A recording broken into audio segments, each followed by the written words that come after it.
Welcome, welcome, welcome, everybody. This is the Blind Judo Clinic of the 2020 Angel City Virtual Games presented by the Hartford. So thank you for logging on and joining us. I'm going to be your host today. My name is Josh Lucas, and I'm super, super excited for everyone to be here. Blind Judo is a fantastic sport for several reasons. One of them is the minimal adaptations that make blind judo so closely related and similar to what you would see in the Olympics, and it is true to the sport. We love it, and we have some very cool and accomplished coaches here for you guys today. So just a couple things before we get started. Number one is just Zoom etiquette. So just a reminder, if you guys can be on mute while you're just watching and listening to the coaches and myself, we would really appreciate that, so everyone can hear them when they're talking, and we want everyone to have that chance to be able to hear the instructions. So if you can remain on mute, but we do encourage you to show your video if you can see it and you want to be on camera, go for it.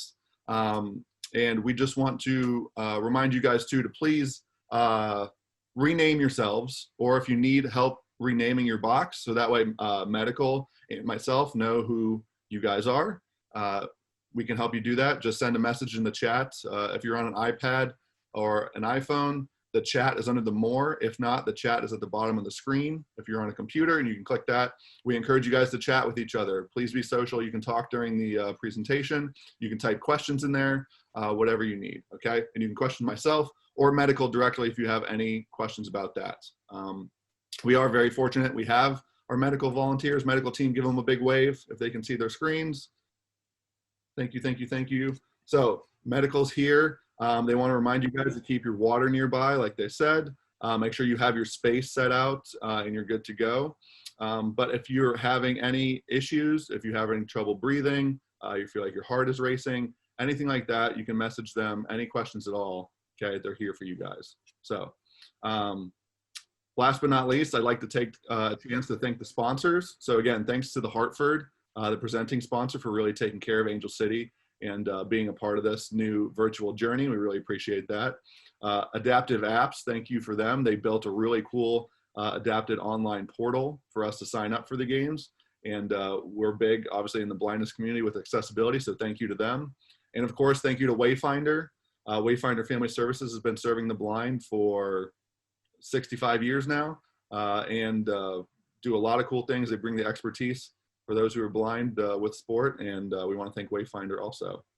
So we got a lot of cool stuff planned for today. I'm actually going to stop talking because I want to introduce our coaches. We have Coach Kevin Brousard here, and we have Coach Marlon Lopez.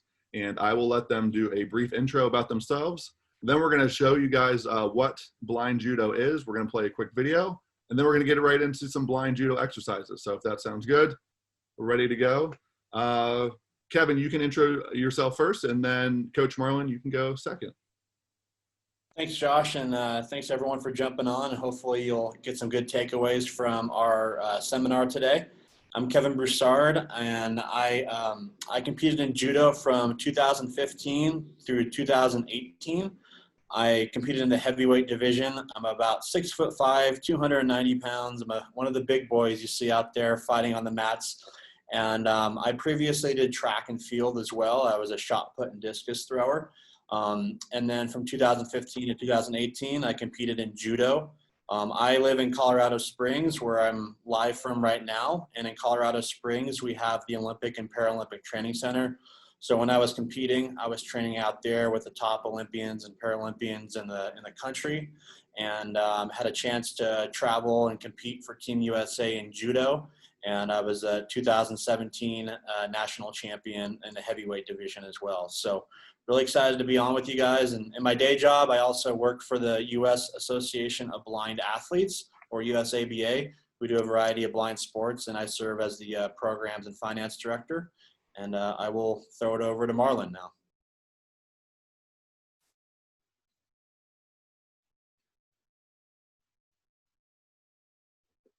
Hey, Coach Marlon, are you there?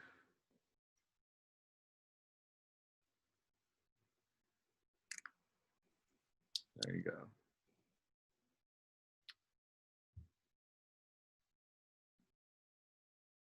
Can you hear us, Coach Marlon? You can give us a little intro.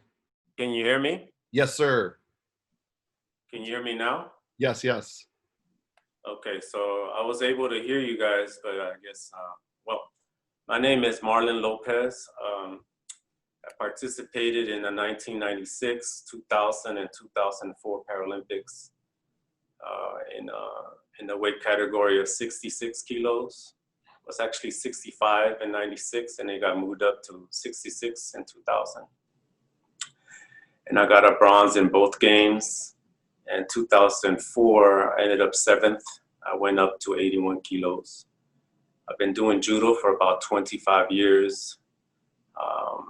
Me and Joshua run this program at Wayfinder. It started in the beginning of this year, and it got railroaded by our current situation of COVID. And I'm excited to be here and show you guys some judo, and let's get some excitement going. Nice. Thank you, thank you, thank you. And where are you from, Coach Marlon?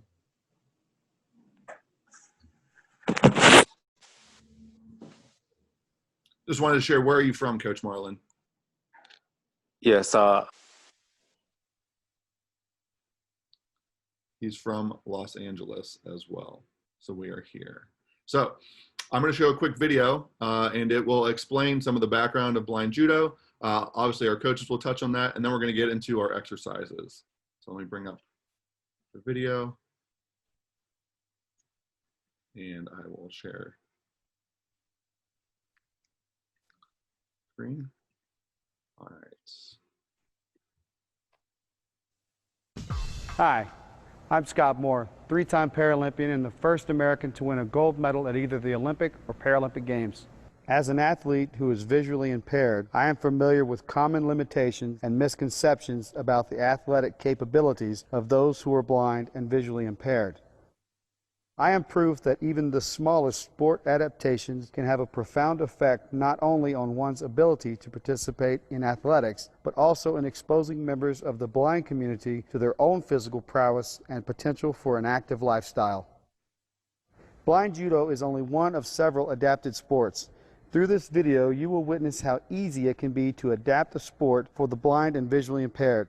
These adaptations are designed for even the most grassroots community-based programs and extend to the elite level.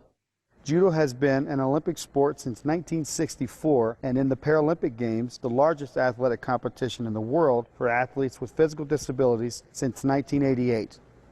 Judo is a great sport for blind and visually impaired people because judo is all about throwing and grappling.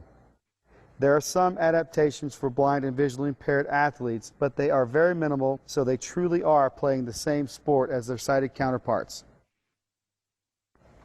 In sighted judo, players start a match about 4 meters apart, and on the command to start, hajime, they get a grip on each other's judo gi and try to throw each other.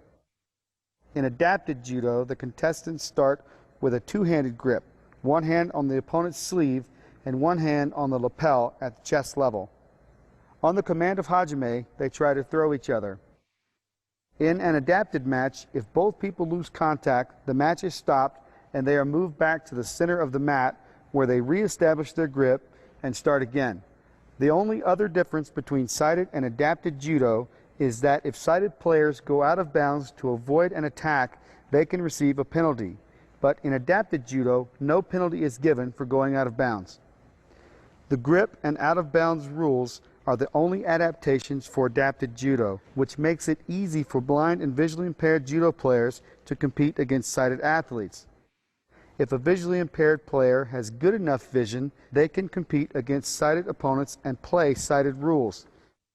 USA Judo has been really good about allowing blind and visually impaired athletes to start with a grip when playing against sighted athletes. This truly gives blind and visually impaired athletes a great opportunity to train and compete on a level playing field with sighted athletes. Blind and visually impaired have just as much athletic potential as any sighted person. They just need the opportunity. Adaptive sports are easily implemented into school physical education curricula and community-based programs for children, youth, and adults. Adaptive. So there we go. So that covered the major points what makes blind judo different than typical judo, which is just the few adaptations, which is the touching and the out of bounds rules. Coach Kevin or Coach Marlon, is there anything you want to add? Yeah, I'll jump in real quick. So just some of the basics of judo, for those who aren't familiar, it's called a grappling sport. It's a martial art. And so you essentially have two parts of fighting. As I mentioned in the video, you start off standing, and when you're standing, your object is to get your opponent on the ground, hopefully with a throw. If you throw your opponent and they land directly on their back, that is called an ippon. It's a Japanese sport. That's a Japanese term. That's essentially, the English version is, that's a knockout. So if I threw Josh and he landed on his back, the fight would be over. Typically the matches are going to last 4 minutes long. But if you can throw somebody quickly and get that ippon knockout throw, then the match will be over. Or what you can also do is you can get other points. So if you throw an ippon, that's considered 1 full point, and the match will go until 1 full point. You can also get a half point, which is called a wazari. So if I threw Josh and he doesn't land completely on his back, but maybe he lands on his side, they're going to count that as a wazari. And so if I get 2 of those on Josh, then the match would be over. If we go the full 4-minute length of the match and it's a tie or nothing's really happened yet, then we'll go into what's called golden score, which is what we would commonly refer to as overtime. And it's going to be sudden death overtime until somebody gets some form of a point. You can also have what's called a shido, which is a penalty. And you can have up to 3 shidos. I believe it's 3. They always change between 3 and 4, but last time I checked, it was 3. So that's if you do something illegal. If you do that 3 times, then you are disqualified from the match. So that's the main ways of winning the match. Now let's say I'm fighting somebody and we end up going to the ground. Then we get into what's called groundwork. So there's 2 major components of fighting is standing fighting, where you're trying to throw your opponent down to the ground. Once you're on the ground, you want to get in the ground game. And so that's where you're trying to submit your opponent, either by pinning them. If you pin them for 20 seconds on their back, then they call it off and the match is over, you've won. You could also choke somebody, or you can do an arm bar or other kinds of submissions that definitely you don't want to be in a predicament where you're getting choked or getting your arm locked. It's no fun. But that's kind of the major components of the match is you're trying to get your opponent on the ground somehow, either by a throw, and if you get them on the ground, you want to go into the ground game. So it's pretty similar to wrestling. When you're watching it, there's a lot of similarities, and especially training with the Paralympic team, there are a lot of former wrestlers that have made that conversion over. And they touched about it a little bit in the video, but judo really lends itself to the blind community because the adaptations are so easy. Instead of starting separated, you start connected. And then, like in that video they showed, they were in a pretty small dojo. And really the movement of the sport, you can really quickly move from one end of the gym to the other. And you don't want to be in a predicament where if you're a blind athlete, you're accidentally throwing your opponent into the wall in practice. That's going to be a terrible accident. So that's the other small adaptation is that, making sure as blind athletes that you have enough space. And if you're getting towards the wall, you would want to have a sighted coach or a sighted volunteer there saying, hey, back up or go away from my voice. But it really is all about feel in judo. And so that's where it's great. It's kind of a level playing field for blind athletes. It's because by the time, if you're a sighted athlete and you're in a judo fight, by the time you see that your opponent is doing a certain move, it's already going to be too late to react. It just happens really quickly. And so, in fact, a lot of sighted judo athletes, they will blindfold themselves and do drills and do certain throws. So they're not focusing on their vision, they're focusing on the feel of their opponent. And so Yeah, that's kind of a high level view of what the sport is like. Again, you got a 4 minute long match, up to 4 minutes, or possibly longer, depending on how it goes. And the different, we mentioned the different weight classes. I'm a heavyweight. Marlon fought at 66 kilograms. It's an international sport. It's actually the second most played sport in the world after soccer. It's huge in Europe and in South America. It's popular in the U.S., just not as popular as those other areas. But it's a really great sport. I got involved in 2015, the first time I had ever done any martial arts. And it was kind of a baptism by fire coming out to the Olympic and Paralympic Training Center. But you really learn some great discipline. It's an incredible, incredible workout. You will certainly get your sweat going and get your heart rate up, and just you'll feel wiped out, but in a good way after a practice. So yeah, the weight classes are typically broken down roughly between 20 pounds, every 20 pounds or so, there's a different kind of weight class. So you'll be fighting people at your own size. And sometimes if you go to a local tournament and there's not a lot of people competing, you'll compete against somebody in a weight class below you or above you, just if you don't have enough participants. I've done that a lot where I've gone to competitions in Denver and maybe there's only 3 or 4 people that are in the weight class, in my weight class and the weight class below me. But for the most part, you're going to be fighting people in your own weight class. And they have a lot of novice tournaments as well. So you can kind of dip your feet in the water before you go to a big tournament and get some of those lumps out of the way. It's definitely a learning process when you're in the heat of the battle and understanding your own personal fighting strategy and figuring out your strengths. There's a big difference, just like any sport, there's a big difference between practice and competition. And you have to know what your strengths are. One of the things, I don't know if I mentioned in the video, but you're fighting on it's a 25 foot by 25 foot square. So you're trying to stay in the confines of that square. And then, yeah, the referee in blind judo, they'll give you a verbal indication if you're getting close to out of bounds. So you're not going to be going out of bounds, especially in a lot of tournaments. You have mats and fights that are right next to each other, so you don't want to be spilling over.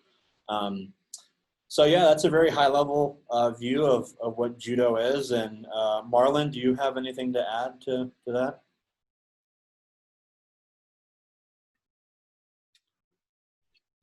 Coach Marlon, are you able to hear us?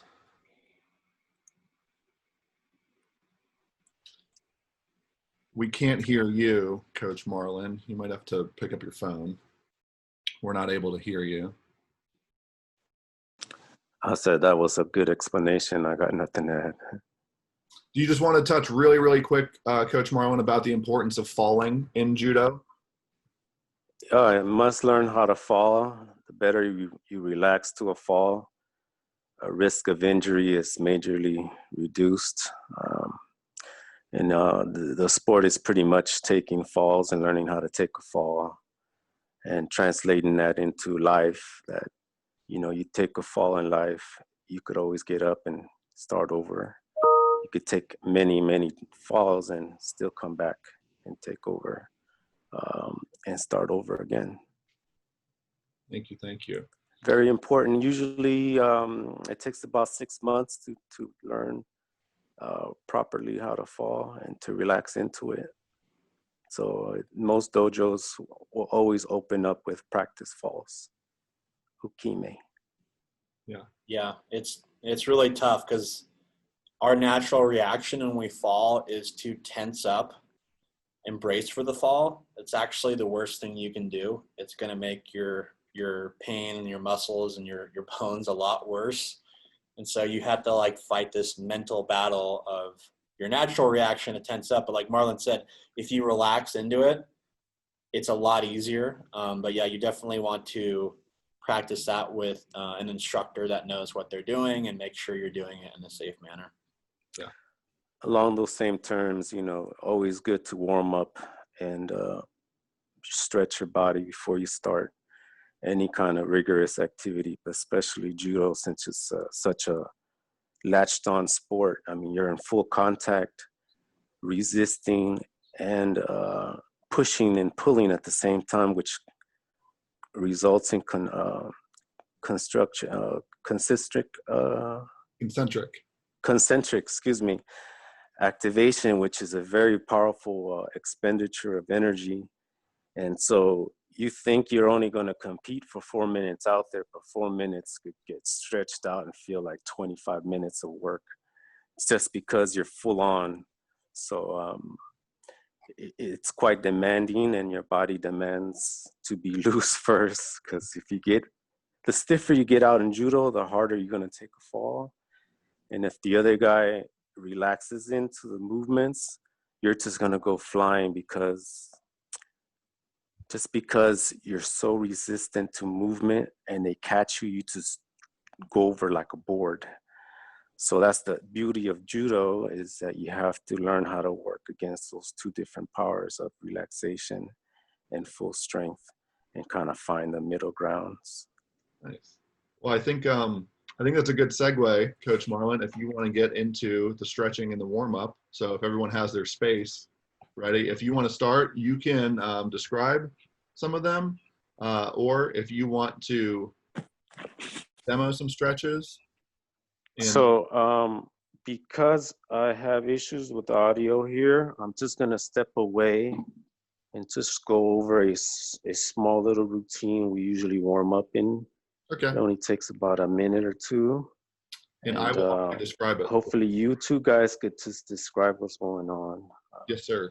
It's very simplistic. It doesn't take much. And here it goes. Okay.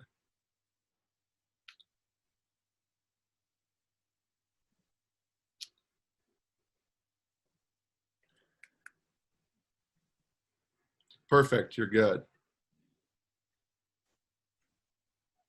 So Coach Marlon is standing straight up. He's got his hands at his sides. He's reaching his head back, putting his chin towards the ceiling, and reaching both hands straight up towards the ceiling. And then he's going to reach all the way down and touch his toes. And he's holding the toe touch. Then he's raising both arms back up and putting his head back, chin to the ceiling. And then bending forward again, all the way down and touching his toes and holding on the ground. Now he's standing straight up, and he's just stretching his neck. So he's moving his chin to his chest, and then his chin all the way up, his head back to the ceiling.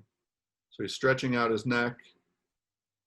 And then he's also going to do it from side to side. So he's going to move his chin to the left and the right, standing still, stretching his neck. Important reminder, when you guys are stretching your neck, always go slowly. Always go slowly when you're stretching your neck. And so now he's moving his ears towards his shoulders. He's tilting his head side to side. Again, slowly holding it for a second or two on each side.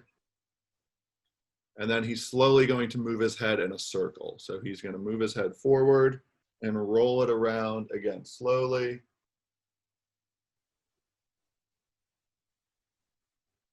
Now he's going to put his hands near his armpits like he's making a chicken wing, and he's rolling those elbows forward in circles.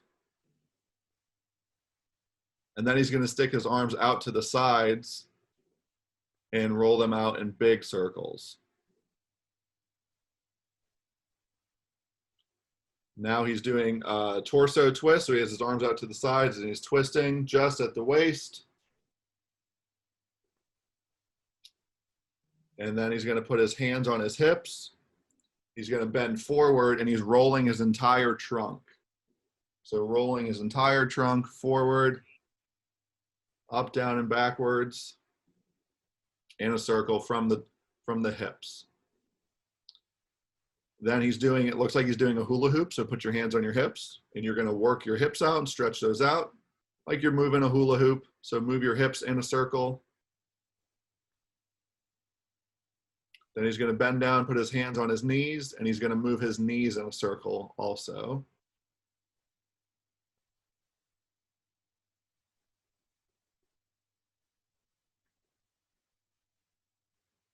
Then you're going to stand on one foot.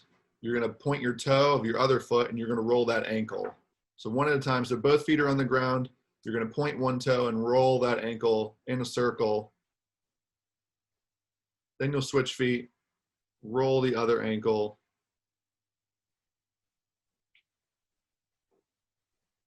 Very good, everybody.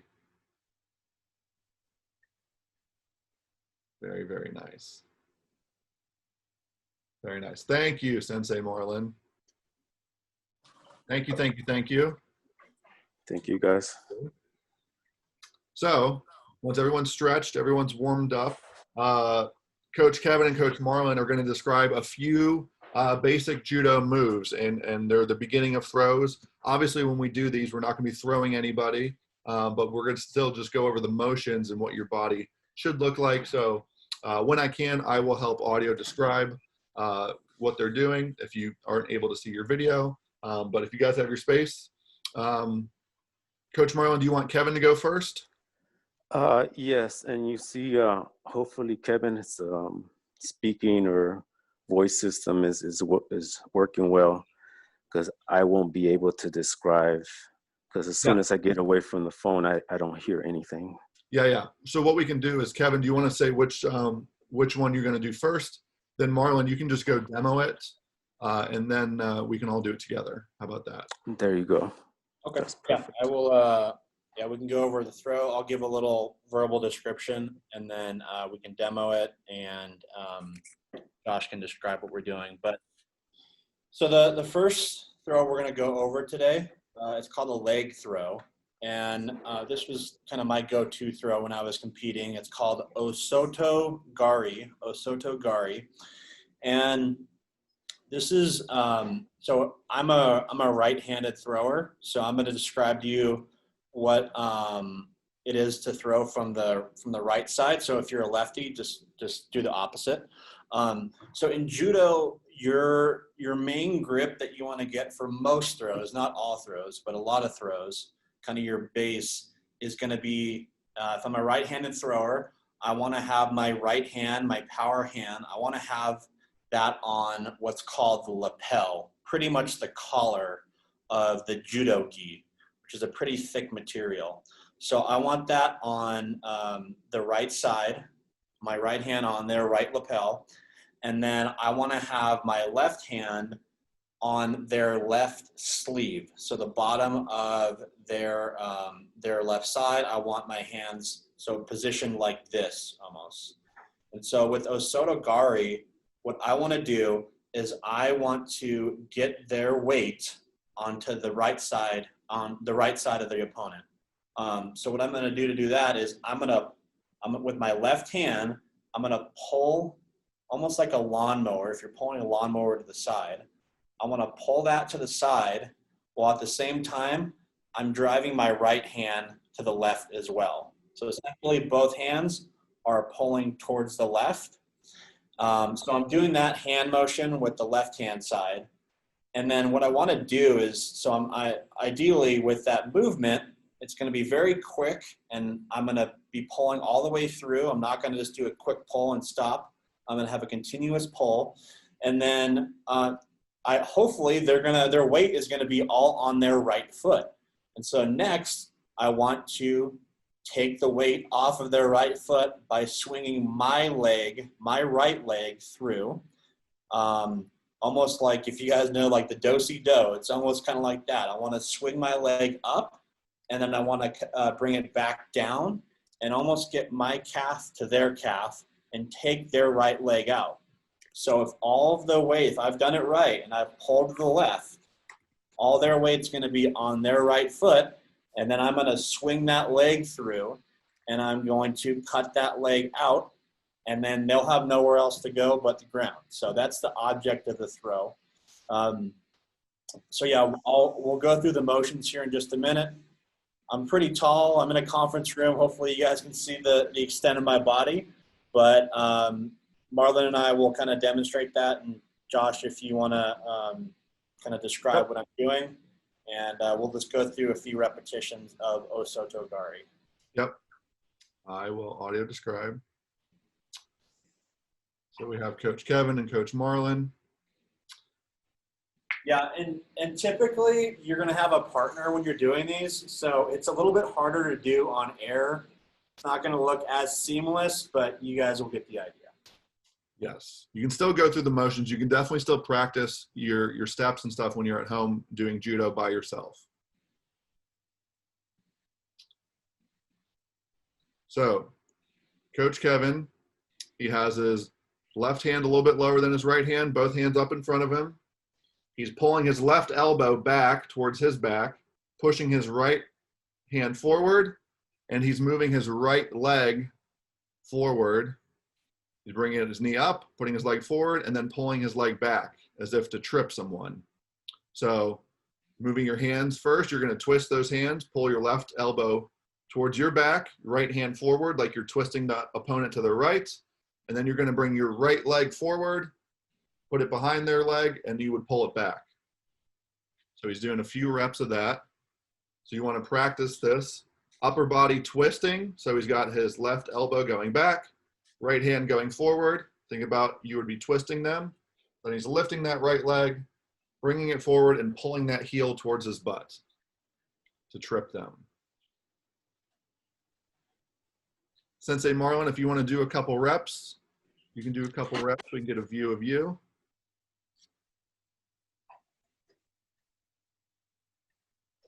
We'll switch over. Sensei Marlon's going to do it now. So he's got his hands out in front of him, about chest height. There he goes. He's pulling that left elbow back. Right arm is going forward. Same thing. He's bringing his right foot up, forward. Once it's behind their imaginary leg, he's pulling that heel back towards his butt. So now he's going to do it from the side so you can see. Pull that elbow. Yep. Very, very nice.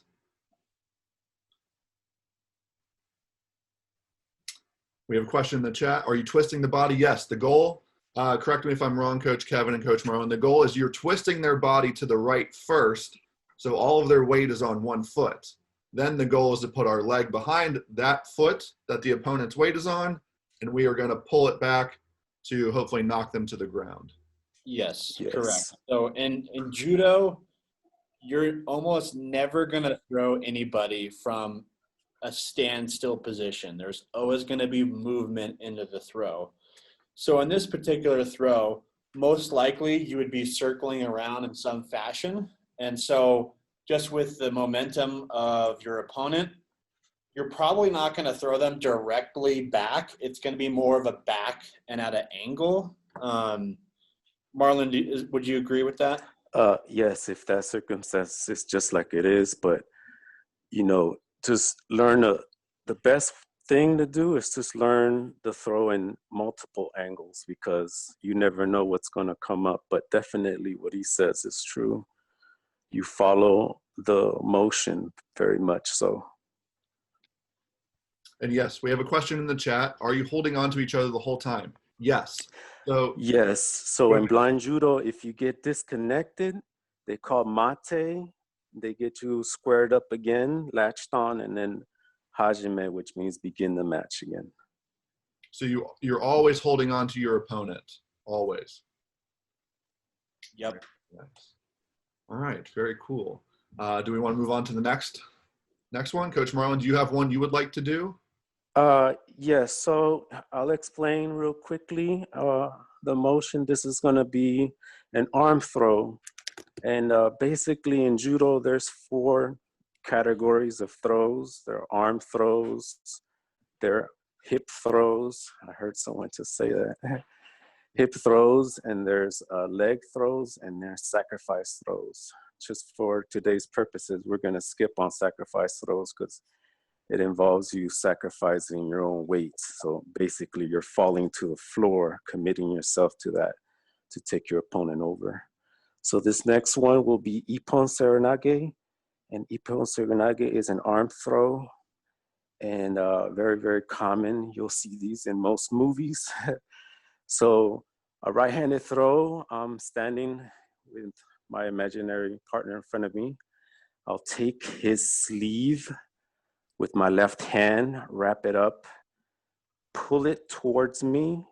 I'll take my right arm at the elbow joint, stick that right into the armpit area, lock it up as I'm stepping in and twisting to the left. My legs are bent while I'm coming in, so I'm able to lift him up. My back is somewhat erect, probably slightly bent forward or tilted forward. And then at that moment, when you're squared up to the same direction that your opponent is squared up as you're in, you pick up with your legs. And as you pick up with your legs, you dive down with your torso to take your opponent over. Very good throw for smaller people on bigger people, because you just got to get underneath the center of gravity. And I'm on demo now. Okay, so I will break your video up. Go ahead and demo Coach Marlon. So Coach Marlon has his hands out in front of him, his chest level. He's going to move his right hand down, so he has his left fist up in front of him. He's pulling his elbow towards his back, so almost like you're pulling a ripcord. And his right leg is a little bit forward, so he's twisting his hips to the right. He's bringing his right arm, think about hooking like you're flexing your muscle. Think about hooking it under their armpits, and then twisting all the way around to the left. So left hand goes forward first. You're going to pull that towards your back. As you're doing that, your right foot is going to come forward. You're twisting to the left, hooking your right arm. Think about flexing that muscle, hooking that right arm under their armpit, and then turning, and think about lifting them up in one fluid motion. So he's twisting to the left. Here, we'll switch over videos now so we can watch Kevin do it. So Kevin's doing the same thing. He's going to pull that left elbow, take a step with his right foot, hook that right arm underneath like he was flipping him. Very good. He'll do a couple more reps for us here. So you guys practice this. Hand in front of you. Pull that left elbow, right foot forward. Hook that right arm as you're spinning around. And then duck that shoulder like you're flipping them over. And a question, Elizabeth says, are you holding onto their clothes or the limbs? You would be holding onto their gi. If you grab their wrist, that is also okay. You can grab their limbs, correct, Coach Marlon? You're grabbing onto the left sleeve or their right sleeve with your left hand. Got it. Are you allowed to grab their limbs at all? So if you miss no, not you have to go on and grab material, the gi material, which is the practice suit. Got it. You're much better off grabbing the gi as well, because it's a because you get a bunch. grip. Someone grabs you by the wrist, you could break that grip easily. A lot of judo has to do with grip fighting, because that's the dominant grip gets to throw. So that plays a lot in our game. So grabbing material it's better because it's harder to get stripped off. Got it. And I have a question really quick. I see this all the time. So what if the gi comes undone? What if the belt comes undone and the gi opens? Do they continue going, or what happens then? Well, if it's during a committed action where there's fighting going on, they won't stop it until there's some sort of stallment situation or no action going on. And yes, they'll stop you. They'll make you fix your gi up again and get you fighting again. Perfect. Yep. And Josh, on Ippon Seranage, like Marlon mentioned, it's probably, if you go to a dojo and go to a judo practice, it's going to be one of the first throws that they teach you. It's kind of like the standard throw. One of the keys, one of the things that I learned is, especially with your left hand, when you're pulling, to pretend like you're looking at your watch. So when you're pulling it across, you want it high, so you're looking at your watch, and then you want to pull through and almost pretend like you're going to throw the opponent to the far corner, because that's going to be the way that you're going to get them to your desired spot. That's good advice. When I'm coaching too, I usually tell athletes who are blind, if you exaggerate your motions, if you think about exaggerating your motions, normally then you will get your motions to the extent that you need them to. So always think about exaggerating those motions. So really being powerful when you're pulling that elbow back past your ear. Like Coach Kevin said, pretend you're looking at your watch. You're going to twist that opponent, hook that arm, step forward with your right foot, and you're going to dip down and throw them. So. Yep, and really with that right arm, when you're coming through, like Marlon said, you want to get in that armpit area and really, really pinch their arm, really squeeze it, because that's going to be the, just think if you're the opponent, if somebody's squeezing your arm, you're going to want to you're going to want to say uncle and let go, and that's going to be where you're going to get the big throws. Got it. All right. Do you guys have another throw that you guys would like to show? Sorry, I'm not following the hand position. Do you see my hand? No. I can't see your hands a little bit. Your virtual For background. example, let me get that. But so your She's hand. referring to the left hand that is pulling. The thumb is like your hand is facing down. So once you take a grip on your opponent, what you do to strengthen the grip up is you twist your hand outward, so your elbow kind of flares out to the side, and Josh, that is it makes like your this thumb. or like this? So I it looks can't like see you're that. throwing a punch almost. So your Right, But is it like that? right. Can you Palm see will me be now? down, so your thumb is down. Your knuckles are up. Your knuckles will be are up, thumb is so down. your thumb is towards the inside. Oh, So- okay, like that. So as you're pulling, that will be the most, okay. I'm gonna say, active pulling line to pull on. So it's a very powerful pull. You activate a lot of the upper shoulder, posterior shoulder muscles to pull really well. Oh, so like you're pulling them into you. Yeah. Like towards Yes, your you chest. have to pull your opponent into you, create off Okay. balance. Right. Your opponent has to get off their center of balance. And you meet them halfway in, and you pick with the legs up and twist them over, flip them cool. over. Very good. Yeah, so you're gonna pull them in.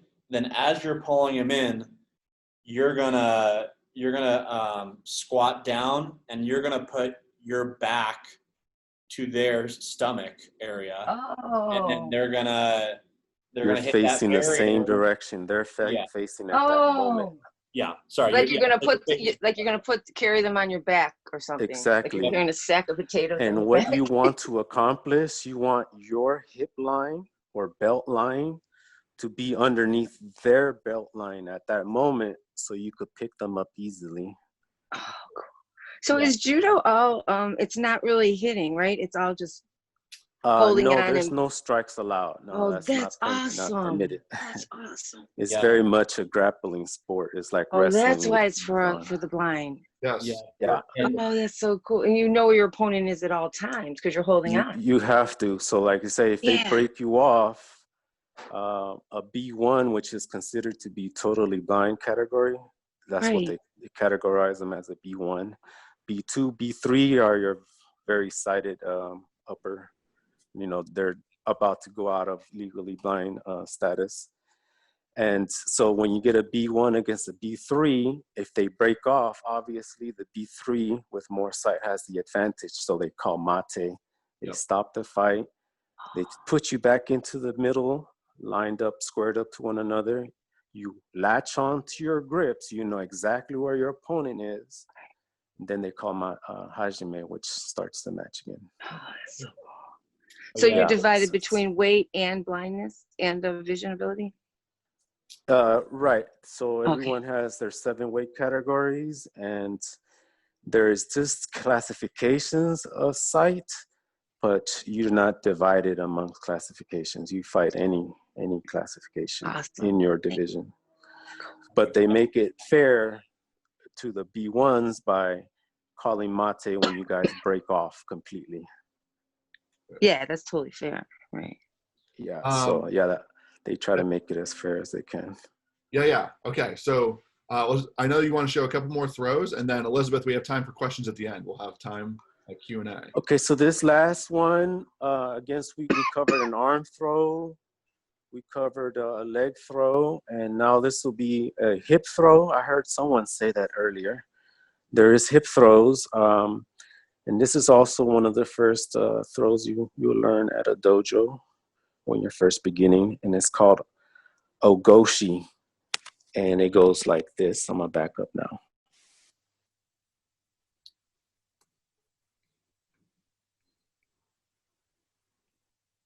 Coach Kevin, are you familiar with this throw?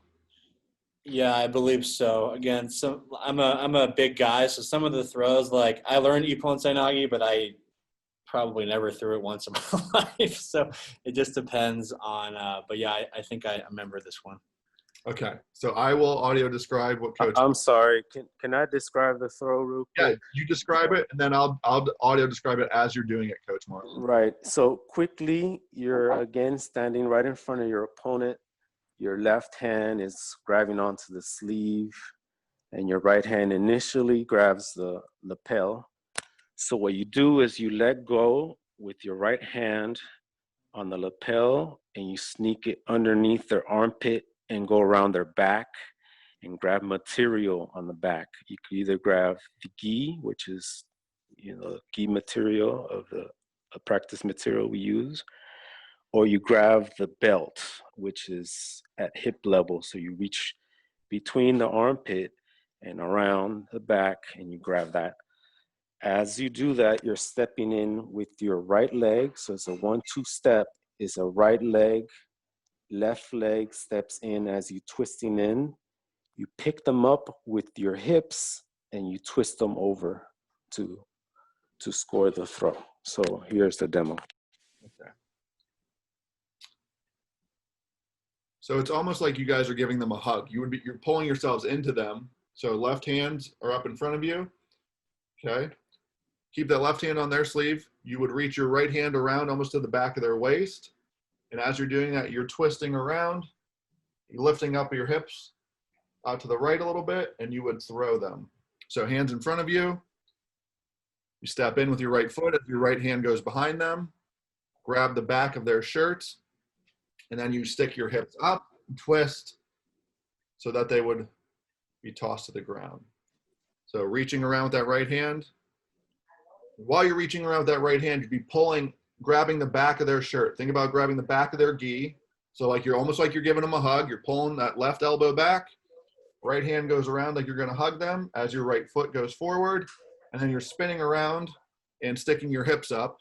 So think about putting your hip near their belly button, and you're going to lift them up and toss them. So left elbow, right hand around the back, grab the back of their Ghee, take that right step forward, bump those hips up, and twist around to your left. Yes.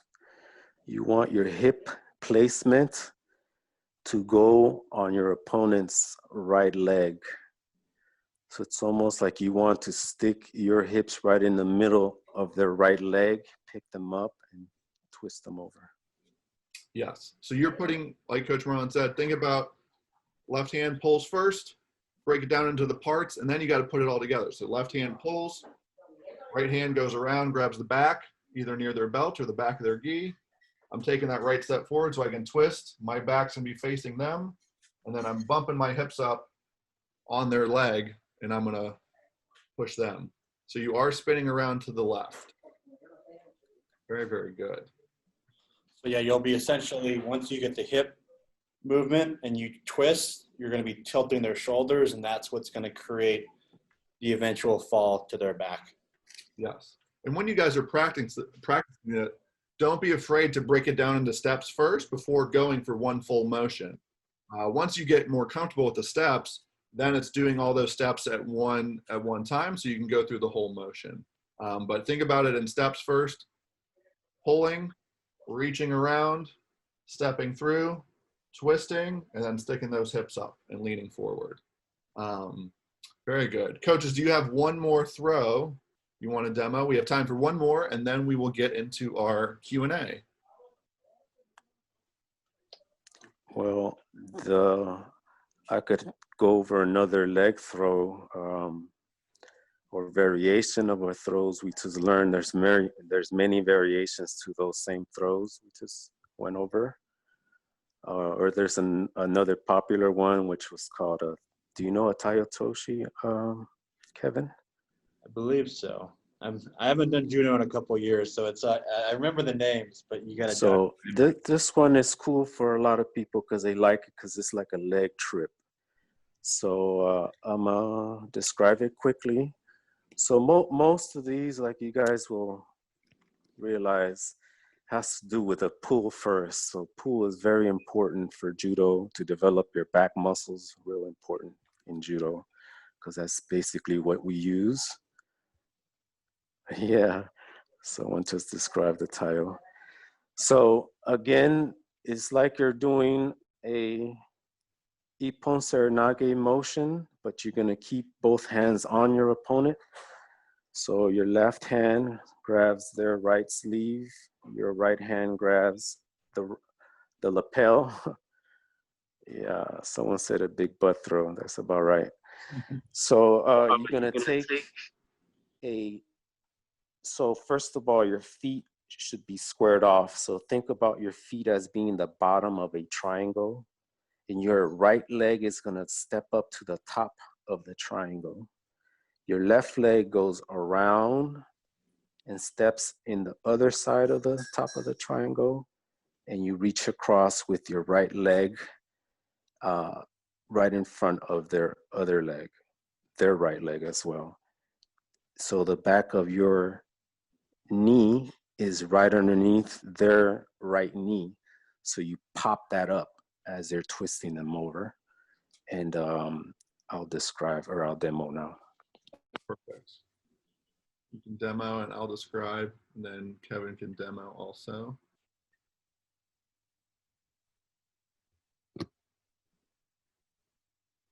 So Coach Marlon's got his hands out in front of him, chest level. So his left hand is on the sleeve, right hand would be on the lapel. So he's thinking of a triangle in front of his feet. So think of your feet as the bottom, and there's one point in the middle. He's stepping towards that point in the middle with his right foot. So both hands still out in front of him, stepping with his right foot.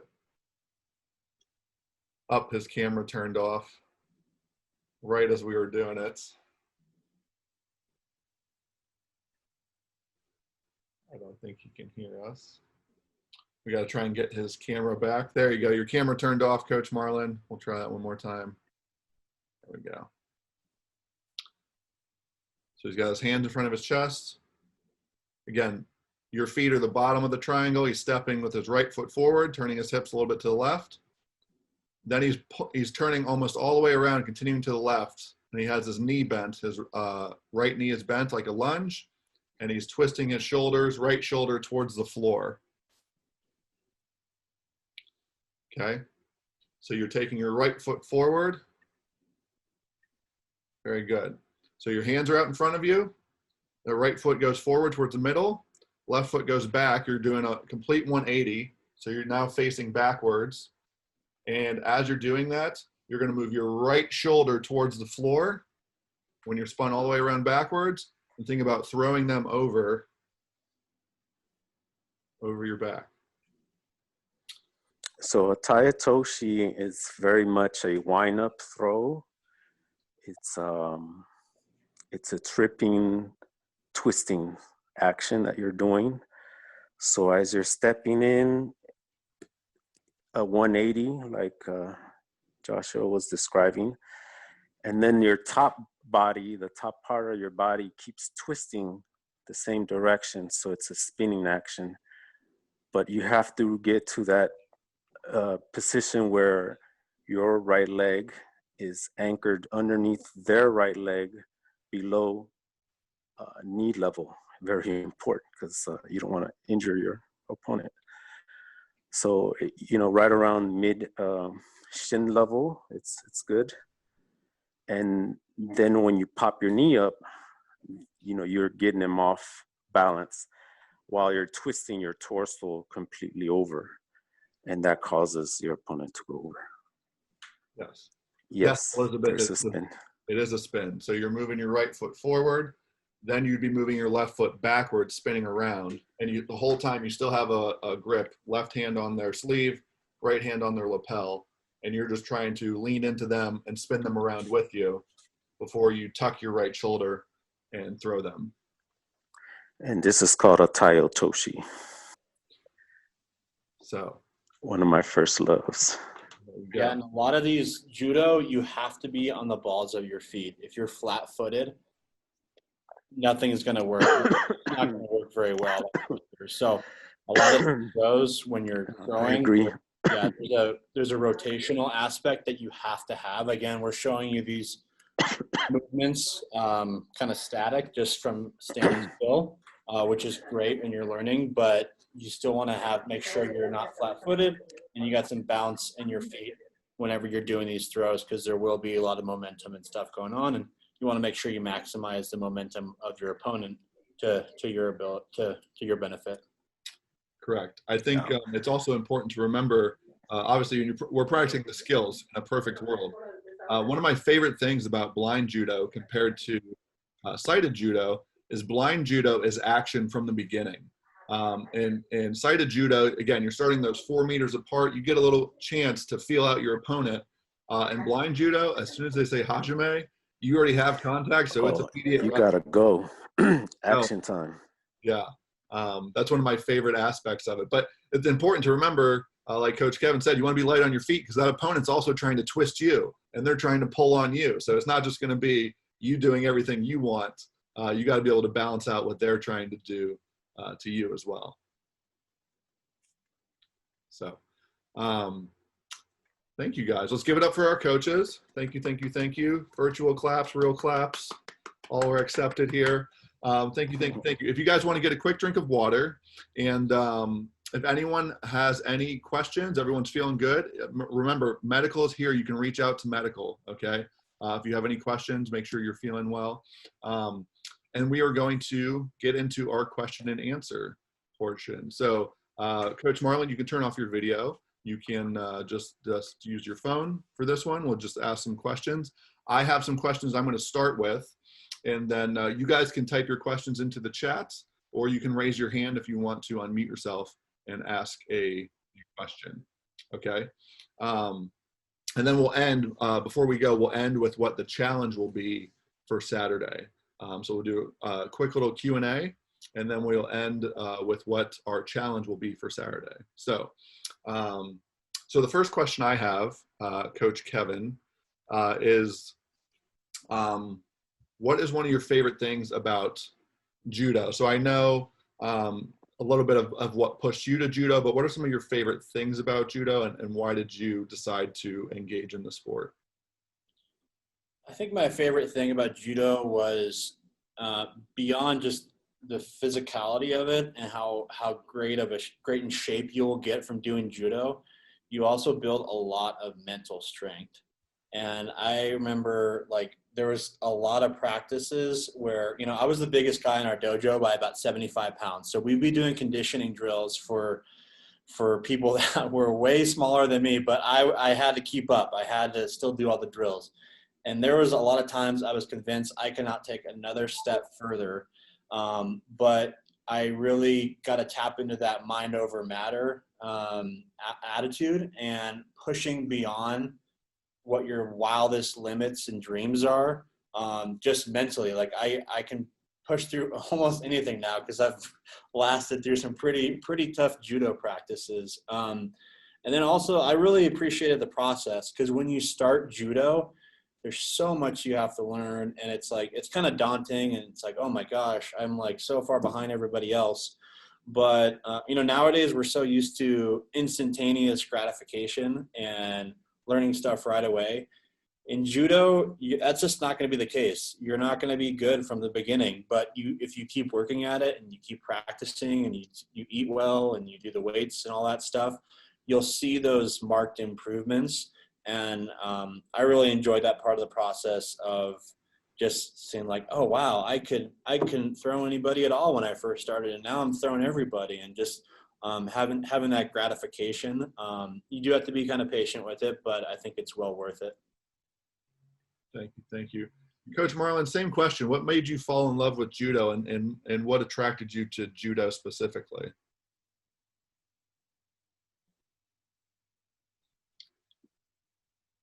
I think Coach Marlon's getting his phone situated. Coach Marlon, are you there?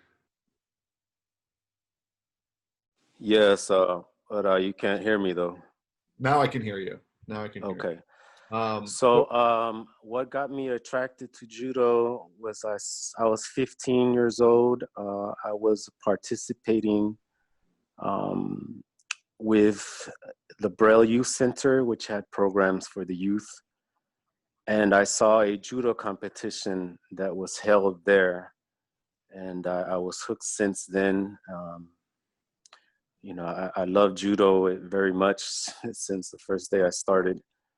You know, it's a sport I could do. I tried doing wrestling at school, and it wasn't available because it's one of the few sports that blind people can do. It doesn't, you know, involve striking and you just holding on so you know where your opponent is at.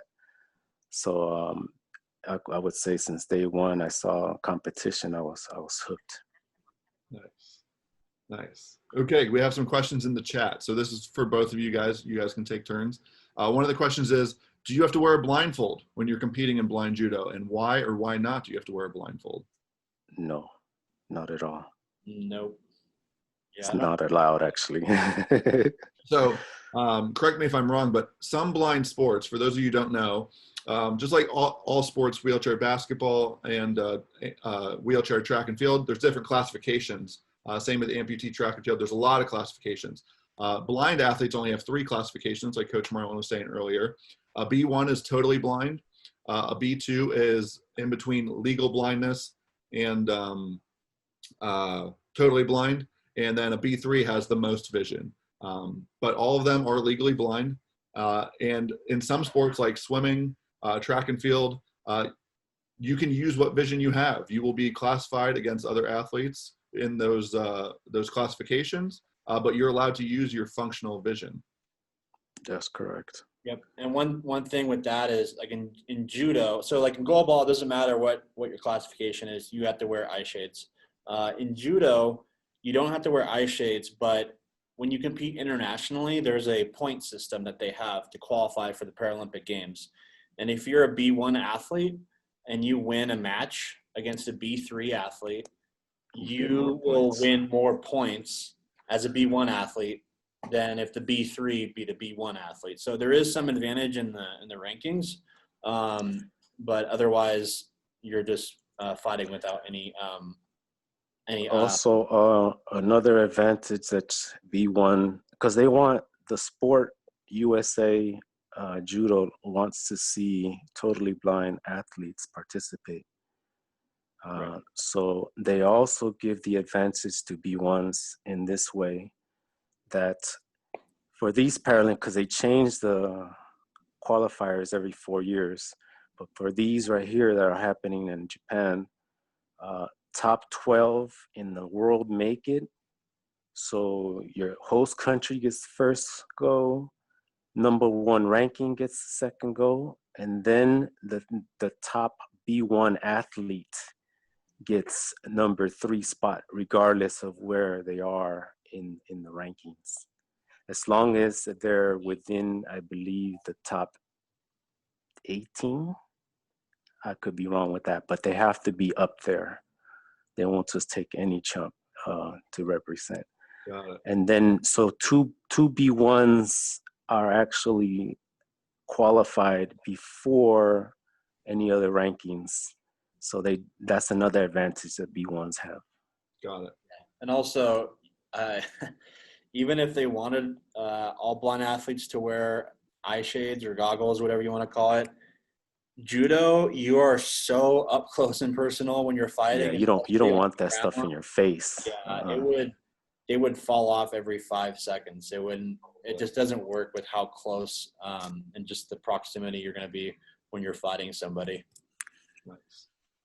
Another question we have, what about this sport and flexibility? Do you guys practice yoga or do anything? How important is flexibility in judo? It's very important. It's up to your own individual likes if you practice yoga or not. I did.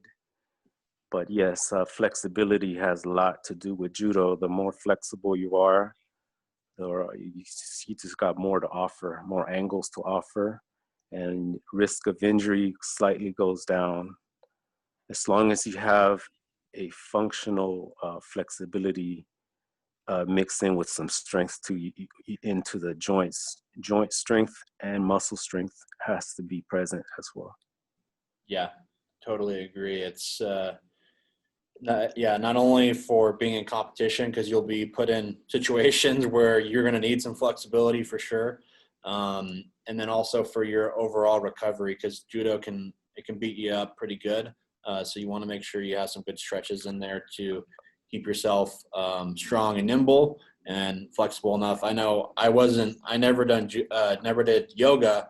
And then after about a year of judo, I started doing it, and it really helped a lot, just to increase that flexibility for staying competitive and also feeling better, just for general recovery. Another question in the chat. Do you guys know of any blind athletes who have competed in the Olympics versus sighted athletes? Do you know of any blind athletes who've made the transition, Coach Marlon? I've known several who tried to make it to the Olympic level and have been ranked nationally.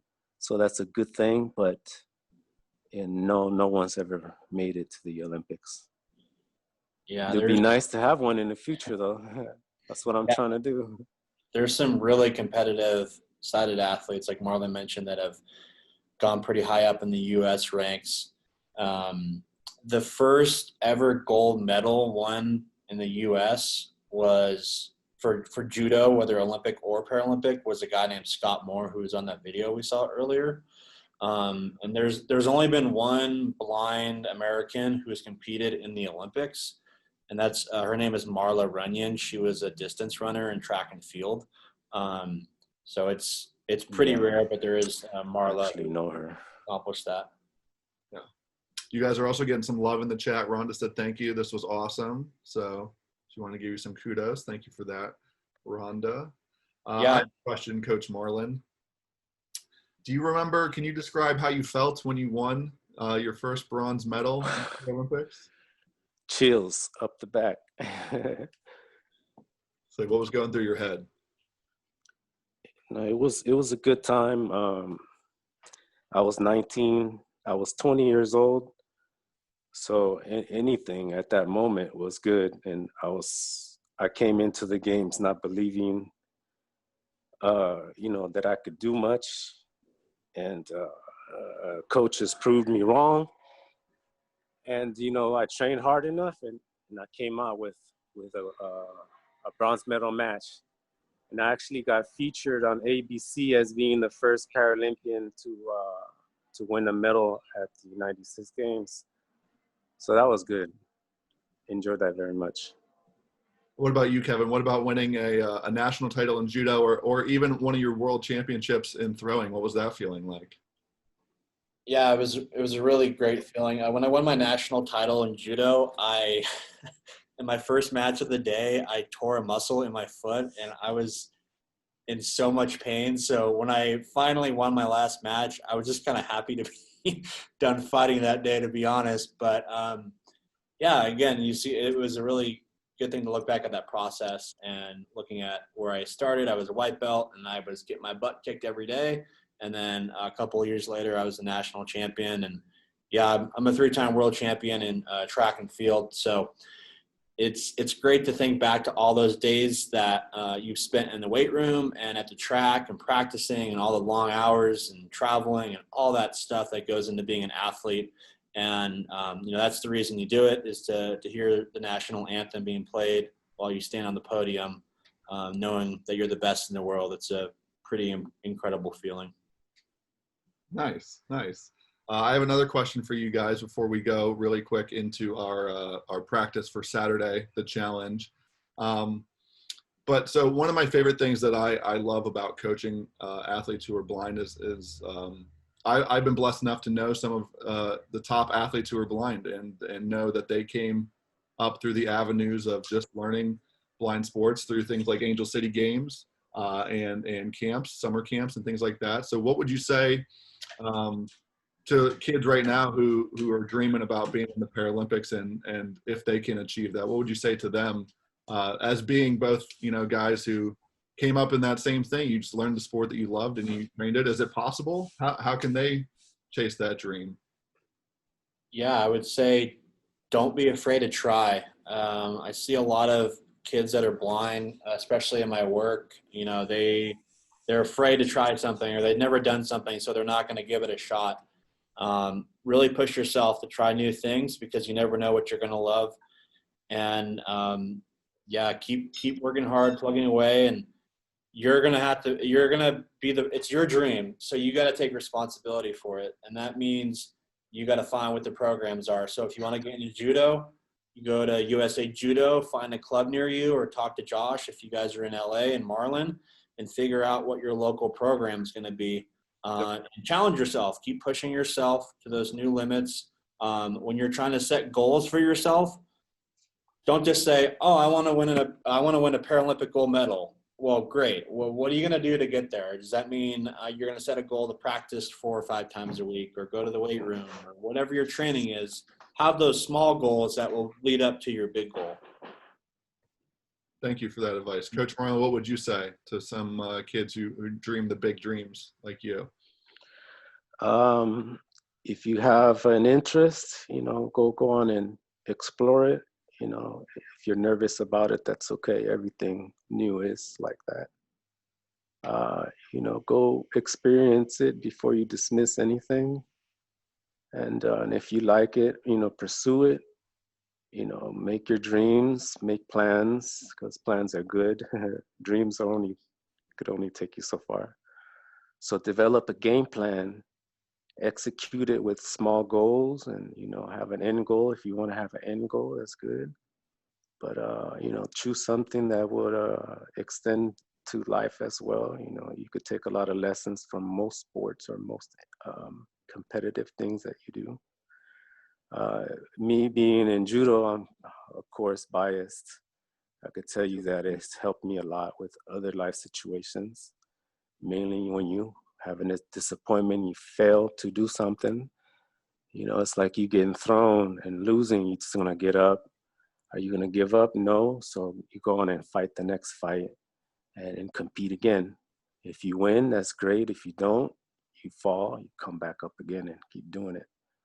So if you have a dream, pursue it and see how far it takes you. Thank you. I think that's good advice also. Very, very good.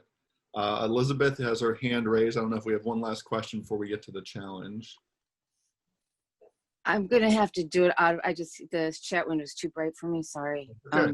Is that okay? Thanks. Just thank you so much. I am a blind athlete with Angel City Sports since pretty much it started.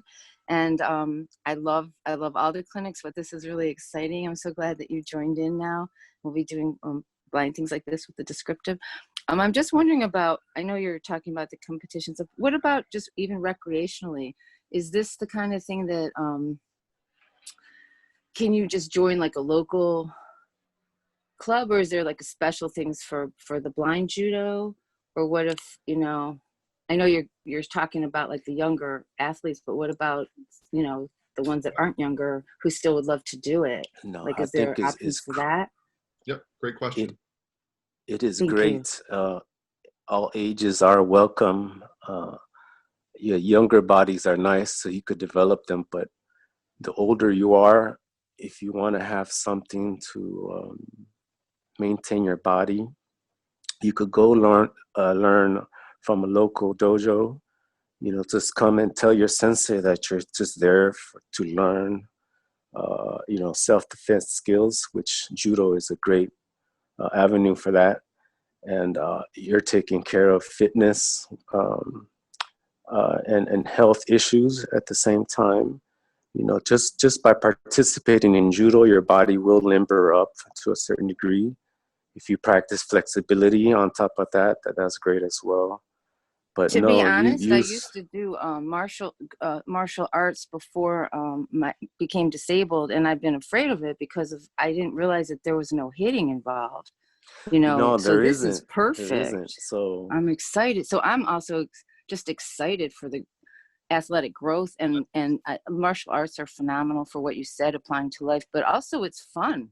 Just even participating in this clinic has been fun. Thank you. Yes, it is. Thank you. Yeah, I found, and probably Marlon would agree, that judo is a great community. And so, when you go to your local club, people are very welcoming and opening. And yeah, it's really whatever your pace is. I mean, we've talked a lot about Paralympics or competing at the high level, but that's going to be that's not for everybody. And you don't have to be training to go to the Olympics or Paralympics if you do judo. You can do it recreationally. You can kind of go at your own pace. They have a lot of, especially at local tournaments, they'll have age group restrictions as well. So if you're an older person that wants to do judo, but you don't want to go off, against some 20-year-old kid who is in the prime of their career or whatever, you can still have a place in judo. And it's very, very welcoming and opening that I've found. Really a place for anybody, whatever your goals are, they'll cater it to whatever your goals may be. Yeah. So I just want to throw out, when obviously the pandemic and stuff allows us, when things are safe, we are doing blind judo at Wayfinder Family Services on Saturdays. Coach Marlon is there with myself teaching. We would love to have Coach Kevin, but again, he's in Colorado. But so we do it on the weekends, Saturday mornings. We will be starting that back up when it's safe to do so, and that's open to all ages. I'm there. Sensei Marlon is there teaching. But like they said too, also, if travel is an issue, you can find a local dojo, and you can just tell them, I'm a visually impaired athlete. Again, it's usually pretty easy for our experienced judokas to learn the adaptations to take someone who's blind. So I would say this is one of the sports that you probably have a better chance of going into a local spot and finding someone who is not intimidated to work with an athlete who's blind. So you can definitely explore those avenues as well. Yeah. If you guys do have a dojo that you go to that's never had a visually impaired athlete, a great resource is that video that Josh shared earlier. I don't know, Josh, if maybe you can put that in the link in the chat box. The link. Yeah. But you can go to your sensei and say, hey, here's like a video. It pretty much explains all the adaptations. And that's a good starting point for somebody that might be open to having you, but they're not sure where to start with the adaptations. You can just send that along. Yeah, I'd just like to add that my experience is that most blind athletes that have been through judo, most of them started from any local dojo area before they got discovered anyway. So it is one of the best places to begin with, as long as your coach is a little knowledgeable about how to adapt to your needs. Nice. All right. Well, here's what I have planned for the end. So Coach Marlon, while you're getting your phone set up to demonstrate the challenge that we have for Saturday, we talked about timing the exercises, kind of like the goalball gauntlet. So for those of you who are here for goalball, we have a similar challenge to that. So Sensei Marlon has a group of exercises that he's going to do, and then we're going to time them and see the cyclist. So he'll demo those, but while you're getting your phone ready, I was going to show a video I have of some Paralympic blind judo, some highlights, so you guys can see it as it's being done full speed. Does that sound good? So I can put on that video while you're just getting your phone set up again. Sensei Marlon, does that sound good?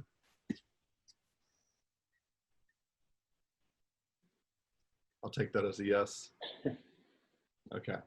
He's getting that set up. I'm going to share this video. It's super cool. So this is just some highlights from Rio and the Paralympics. So let me make this full screen.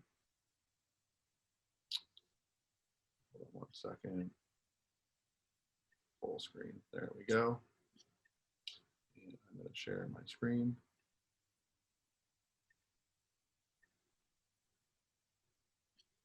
All right. 4 judo finals on day 2 of the Rio 2016 Paralympic Games. The women's under 57 kilogram gold medal match featured Ina Cherniak from Ukraine in white and Lucia da Silva Teixeira Araújo from Brazil.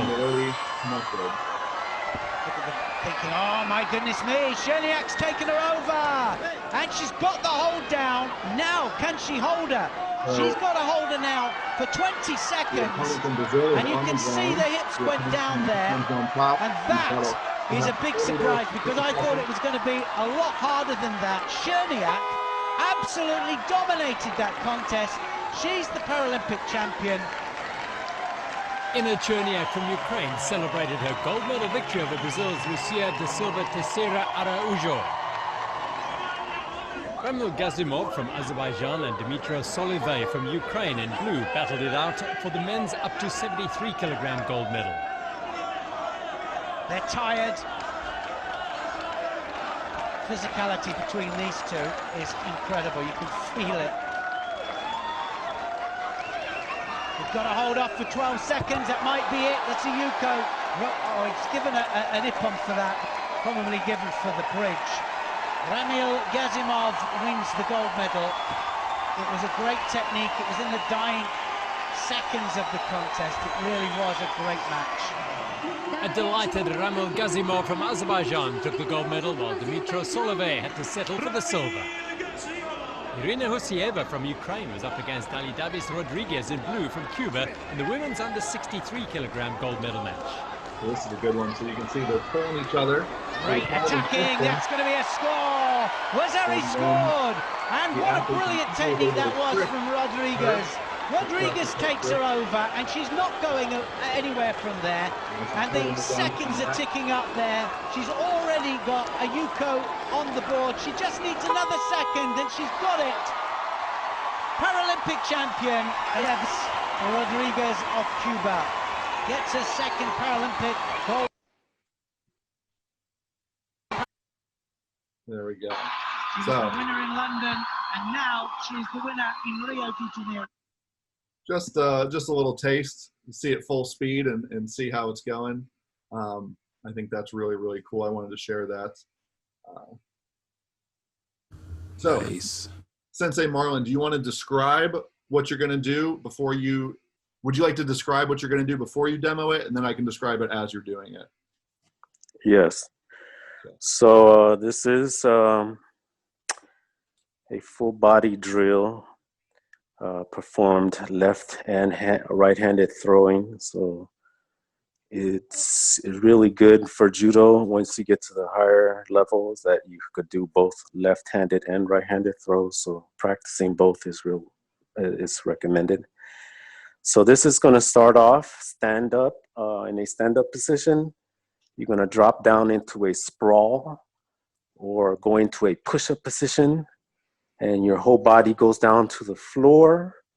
You push yourself off the floor, jump your feet underneath you, stand up. And once you're up, you're going to go into a right-handed throw. You're going to execute 2 uchikomis, which means practice throws. You're going to enter and come out completely. So 2 repetitions. You're going to drop back down to the floor into the sprawl, pop right back up, and go left-handed twice with the same throw. And we're going to choose Ippon Seranage. We covered that. That was the first throw we covered. Or the second throw we covered was the arm throw. And I'm a demo now. And don't worry, guys. We will have the steps typed out for you. So Sensei Marlon is just going to demo it right now. We'll have the steps typed out for you guys to practice on Saturday. Okay, so we're just watching Sensei Marlon demo. So he's dropping down to a push-up position. He does a push-up. He stands up, does his motions where he's twisting for 2 throws. Back down on the floor, does a push-up, doing 2 throws the other way. And that's going to be 1 cycle, okay? So we're going to type out those steps. We will type out those steps for you guys so that you know exactly what to do. But then we're going to time that. So we're going to have a time of how many cycles of that can you guys do in 1 minute, okay? So how many push-up cycles can you do in 1 minute? So it's 2 throws with the right, 2 throws with the left, and then a push-up in between. We will type out those steps, okay? So Sensei Marlon, if you want to do it one more time, everybody wants to try can do it together with you. Yes, I also would like to add if the participants, I could post up an Instagram of the same motions and describing that if they would like to see it. Perfect. Yes, we'll definitely as well. So I will post that up later on, and I'll give out my Instagram if they're interested. So yeah. Here I'll demo again. So that for those of you who want to try it. So standing straight up, going down, doing a push-up, standing back up, twisting to the right, hooking that right arm, back down to a push-up, twisting to the left, twisting to the left, hooking that left arm, and then you would go back down to a push-up and you would keep going. Okay? Very, very nice. Thank you, thank you, thank you, Sensei Marlon. Do you guys have any other questions for the coaches today? I think they did a fantastic job. So one more time, give them some love, give them some kudos. Thank you, thank you, thank you guys for coming here. This was a fantastic, fantastic clinic.